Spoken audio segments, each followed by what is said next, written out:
ہر بندہ اس دنیا میں 5 چیزیں چاہتا ہے. کتنی؟ 5 چیزیں. ہر تو مسلمان 5 چیزیں چاہتا ہے. نمبر 1، ہر بندہ چاہتا ہے میری زندگیوں میں آسانیاں ہوں، میری زندگی میں آسانی ہو، میری دنیا میں آسانی ہو، مجھے کام آسانی سے مل جائے، میری جاب آسانی سے لگ جائے، میری شادی آسانی سے ہو جائے، بچے آسانی سے ہو جائیں، کام آسانی سے مل جائے، گھر آسانی سے بن جائے، گھر کا نظام آسانی سے ساتھ چلے، اور جدھر میں جاؤں جو ہے آسانی کے ساتھ جو ہے معاملہ ہو. چاہتا ہے ہر مسلمان کے نہیں، ہر بندہ. جعفر بھی یہی چاہتے ہیں، ایز. ہر جگہ ایز چاہتا ہے کہ بھئی ساری محنت ہی ایز کے لیے ہو. نبی علیہ السلام فرما رہے ہیں طریقہ، فرمایا میں تمہیں بتاتا ہوں. ایک ہے تمہارے اپنے بنائے ہوئے طریقے، ایک ہے دنیا کے فلسفے، فلسفیوں کے فلسفے، اسپیکرز کے فلسفے، ایک ہے محمدی بات. تو نبی علیہ السلام وہ ہستی ہیں جس طرح آپ آخری نبی ہیں، آپ کے بعد کوئی نبی نہیں، اس طرح آپ کی بات بھی آخری بات ہوتی ہے. آپ کی بات کے بعد بھی بات کرنی نہیں چاہیے. امتی کو زیبا نہیں دیتا، امتی کو زیبا نہیں دیتا. جو نبی علیہ السلام کو خاتم النبیین مانتا ہے تو حضور علیہ السلام پتہ ہو کہ آپ کی بات آ گئی ہے، اب آگے کہنا کیوں، کیسے، کیا مانا اس نے نبی.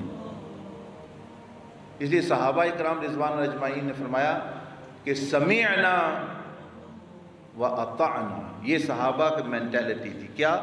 ہم نے سمعنا کا مطلب ہے سن لیا اور ہم نے کر لیا.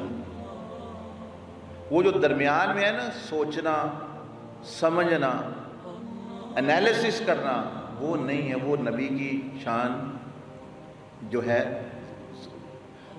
جو اللہ نے اس کو دی ہے، جو تعلق امتی کا اس سے ہے، وہ نہیں ہوتا. جیسے یہاں آپ ٹریننگ کر رہے ہیں تو آپ کو ٹریننگ دی جاتی ہے کہ افسر جو آپ کو کہتے ہیں آپ سنیں، وہ کہتے ہیں بیٹھ جاؤ بیٹھ جائیں، کھڑے ہو جاؤ کھڑے ہو جاؤ. ٹریننگ کرا رہے ہیں. لیکن یہاں تو پھر کوئی حد ہوگی نا، حدود ہوگی کہ بھئی کوئی آپ کو ناجائز کام کہیں تو آپ نہ کریں، کوئی غیر قانونی کہیں تو نہ کریں. لیکن حضور علیہ السلام کے ساتھ یہ کوئی شرط نہیں ہے. تو جس طرح حضور علیہ السلام آخری نبی ہیں، آپ کی بات بھی آخری بات ہے. اس کے بعد بند ہو جاتی ہے بات، اس کے بعد خاموش ہو جاتی، پوری کائنات خاموش ہو جاتی ہے، کیونکہ وہ اللہ ہی کا ایک فیصلہ اور اللہ ہی کی بات ہوتی ہے. بہرحال میں آپ کو عرض کر رہا تھا کہ ہر بندہ 5 چیزیں چاہتا ہے. نمبر 1، آسانی چاہتا ہے، میری دنیاوی امور، میرے کام. آپ کس لیے ڈیوٹی پر آئے ہیں؟ ایسے لوگ بھی ہوں گے آپ میں جو خدمت کے لیے آئے ہیں، لیکن ایسے بھی ہوں گے وہ چاہتے ہیں ہمیں کچھ پیسے مل جائیں، ہماری زندگی آسان ہو جائے، ہم کچھ جاب کر لیں. کچھ آئے ہوں گے شوق ہے، ہابی ہے، ضرورت نہیں ہے لیکن آئے ہوئے ہیں. کچھ آئے ہوں گے خدمت خلق کے لیے کہ بھئی ہم لوگوں کی مدد کریں گے. ہماری مائیں بہنیں، ان کو جب تھانے میں آتی ہیں ان کو تکلیف ہوتی ہے تو ہم اس لیے جا رہے ہیں، ہم سرو کریں. ایسے بھی ہوں گے، لیکن مختلف ذہن کے بندے آتے ہیں. لیکن آسانی ہر بندہ چاہتا. نمبر 2، یہ بھی نبی علیہ السلام نے فرمایا کہ ہر بندہ یہ بھی چاہتا ہے میری آخرت کی زندگی میں بھی آسانی. یعنی جب میں مروں تو روح آسانی سے نکلے، روح کو جنت کی بشارت ملے. میں جب قبر میں جاؤں تو جنت کا باغ بنے قبر. میں جب حشر میں جاؤں حساب کتاب میں آسانی ہو. میں جب حشر میں جاؤں عرش کا سایہ ملے. میں حشر میں جاؤں اللہ مجھ سے راضی ہو. حشر میں جاؤں حضور علیہ السلام شفاعت کریں. میزان کے پاس جاؤں تو میرا نیکی کا پلڑا بھاری ہو. پل صراط پر جاؤں تو جلدی آسانی چاہتا ہے بندہ کہ نہیں؟ مانگتے ہیں نا دعائیں، یا اللہ آخرت میں آسانی کرنا، یا اللہ قیامت والے دن آسانی کرنا، یا اللہ حساب کتاب میں. مانگتے ہیں کہ نہیں؟ بس نبی علیہ السلام فرما رہے ہیں میں اب بتاتا ہوں تمہیں کہ یہ چیزیں کیسے حاصل کرنی ہیں. تیسری چیز، ہر بندہ، ہر عورت، ہر مرد وہ یہ چاہتا ہے، یہ چاہتی ہے کہ مجھے دنیا میں عزت ملے۔ نہیں چاہتے آپ عزت کے لیے تو اتنے پاپڑ بیل رہے ہیں لوگ، بہت سارے لوگوں کے پاس پیسے کافی ہیں، وہ سیاست میں، عہدوں میں، بہت ساری چیزوں میں حصہ اس لیے لے رہے ہیں کہ اب ہمارا نام بن جائے، عزت بن جائے، لیکن ان کو پتہ نہیں حاصل کیسے کرنی ہے۔ اب یہ مسئلہ ہے، پتہ کو نہیں حاصل، چیز چاہیے، ٹماٹر چاہیے، ڈھونڈ وہ کہاں رہے ہیں؟ صحرا میں۔ پانی چاہیے، ڈھونڈ وہ کہاں رہے ہیں؟ درختوں پر۔ اب یہ مسئلہ ہے۔ تو فیم، نیم، نبی علیہ السلام نے فرمایا ہر بندہ چاہتا ہے دنیا میں اس کی عزت ہو، جہاں جائے عزت ہو، کام میں عزت ہو، جہاں آفس میں عزت ہو، وغیرہ وغیرہ، لوگوں میں عزت ہو۔ پھر فرمایا چوتھی چیز ہر بندہ یہ چاہتا ہے کہ جب آخرت میں جاؤں، جہاں میدان حشر میں جانا ہے، یہ اوپر دیکھ رہے ہیں نا اسکرین نظر آ رہی ہے؟ ہاں، آپ نے اس پر توجہ کرنا ہے، لیکن ایسی اس سے بڑی اسکرین اور اس سے بڑا اجتماع میدان حشر میں ہوگا، جہاں کروڑوں اربوں خربوں لوگ، جنات، نبی، ولی سارے اکٹھے ہوں گے، آدم علیہ السلام سے لے کر آخری، اور وہاں ہر ایک کی بندے کی زندگی فلیش کرے گی اسکرین پر۔ اچھے اعمال والے کی تو کرے گی، اور جس نے اپنے درستگی نہ کی، توبہ نہ کی دنیا میں، اس کی پھر وہاں بھی جو ہے، اگر اللہ پاک نے معاف ستاری نہ فرمائی تو وہاں فلیش کرے گی۔ کہا جائے گا اے لوگو سن لو، یہ بندہ، اس کا نام عبداللہ ہے، یا اس کا نام مثال کے طور پر فاخرہ ہے، اس بندے کو اللہ نے زندگی دی، نعمتیں دی، ہاتھ کان دیے، عزت دی، اس نے کیا کیا؟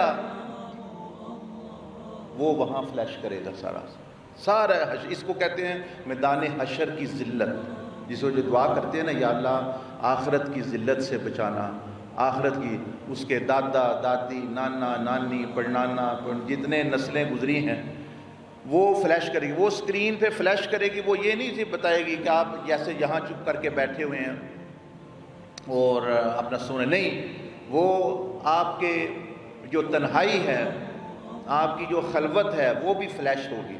وہ یہ فون کو بھی فلیش کرے گی کہ بھئی یہ بندہ، یہ بندی فون پہ کیا کرتا تھا، دیکھتا تھا، دیکھتی تھی، اور لوگوں کے ساتھ باتیں کیسے، معاملہ کیسے۔ اللہ کا معاملہ تو بڑا عجیب، اور وہ تو علام الغیوب ہے، جس طرح وہ بیٹی نے آیت پڑھی، وَاللَّهُ الَّذِي لَا إِلَٰهَ إِلَّا هُوَ عَالِمُ الْغَيْبِ وَالشَّهَادَةِ۔ تو بندے کی لائف وہاں فلیش کرے گی اس بڑی اسکرین پر، تو پھر دیکھیں کیا ہوگا۔ اللہ کا معاملہ تو مختلف ہے۔ یہاں اس دنیا میں یہ گوگل سرچ کر کے دیکھ رہے ہیں، گوگل ہسٹری بندے کی، تو بہت سارے بندے ہیں جو اپنا فون نہیں دیں گے۔ یہ دنیا کی ایک محاسبہ ہے کہ بھی کہاں کہاں ہم سرچ کرتے ہیں، کیا کیا دیکھتے ہیں، ہمیں وہ بھی ہمیں، تو یہ چیزیں، تو وہ نبی علیہ السلام نے اشارہ کیا کہ آخرت میں بھی بندے عزت چاہتے ہیں کہ بھئی ہمیں عزت ملے، ہماری ستاری ہو، ہمیں چھپایا جائے، ہماری جو ہے وہاں بھی بے عزتی نہ ہو، میدان حشر میں نہ ہو، دوزخ میں نہ ہو۔ اور پانچویں چیز فرمایا کہ وہ چاہتے ہیں کہ ہمارا کام، جو ہمارے معاملات ہیں، اللہ کر دے ہمارے معاملات کو، ڈیوائن انٹرونشن، اللہ پاک ایکسٹرا آرڈنری طریقے سے میرے کام اللہ کر دے۔ دعا نہیں کراتے، کوئی مکہ شریف جا رہا ہے، کوئی مدینہ شریف جا رہا ہے، کوئی بزرگوں کے پاس جا رہا ہے، جی کیا کرتے ہیں؟ دعا کرو جی میرا کام ہو جائے، دعا کرو جی مجھے جاب مل جائے، دعا کرو جی مجھے نوکری مل جائے، میرا کام پھنسا ہوا ہے، دعا کرے جی وہ ہو جائے۔ آخر کیا دعا ہوتی ہے؟ دعا کا کیا مطلب؟ دعا کا مطلب ہے کہ اللہ کی طاقت یہ کام کر دے۔ دعا کا مطلب یہ ہے کہ اللہ کی طاقت جو ہے وہ میرا کام کر دے۔ تو کیا ہر بندہ نہیں چاہتا کہ اللہ پاک ہی میرا کام کرے؟ نبی علیہ السلام نے فرمایا یہ 5 چیزیں، پھر گن رہا ہوں میں، دنیا میں شادی بیاہ کام کاج میں آسانی، آخرت میں مرنے میں حشر میں آسانی، دنیا میں عزت آخرت میں عزت، اور پانچواں میرے کام اللہ پاک کرے اور اللہ پاک کی۔ اچھا اب جو ہے یہ 5 چیز، یہ فارمولہ 5 نبی علیہ السلام نے حدیث شریف میں بیان کیا۔ اب اس کا جواب سن لیں، آپ علیہ السلام نے کیا فرمایا، یہ کیسے حاصل ہوتی ہے، وہی میں عرض کر رہا ہوں۔ اخلاق کی تعلیم میں یہ نقطہ آپ کے ذہن میں یہ اتارنے کی کوشش کر رہا ہوں کہ اس کے سب سے بڑے بینیفیشری، سب سے فائدہ آپ کو ہونا ہے، دوسروں کو نہ سوچیں ابھی، تب بندہ کرے گا۔ جو دوسرے کا سوچے وہ بہت کم لوگ ہیں دوسروں کے فائدے کے لیے کرنے والے، لیکن جب اپنا فائدہ ہر ایک بندہ چاہتا ہے، وہ سادہ ہے، وہ عقل مند ہے، جس طرح بھی ہے، وہ یہ چاہتا ہے مجھے نقصان نہ ہو، مجھے فائدہ ہو۔ تو یہ بات اگر پتہ چل گئی اس بات میں میرا فائدہ ہے، تو آٹومیٹکلی آپ کریں گے کہ کہنے کے بغیر بھئی اچھے بنو، اچھا رویہ رکھو، صدق و امانت اختیار کرو، اخلاص و للہیت اختیار کرو، ہمدردی کرو وغیرہ وغیرہ، یہ کہے بغیر وہ معاملہ ہو جائے گا۔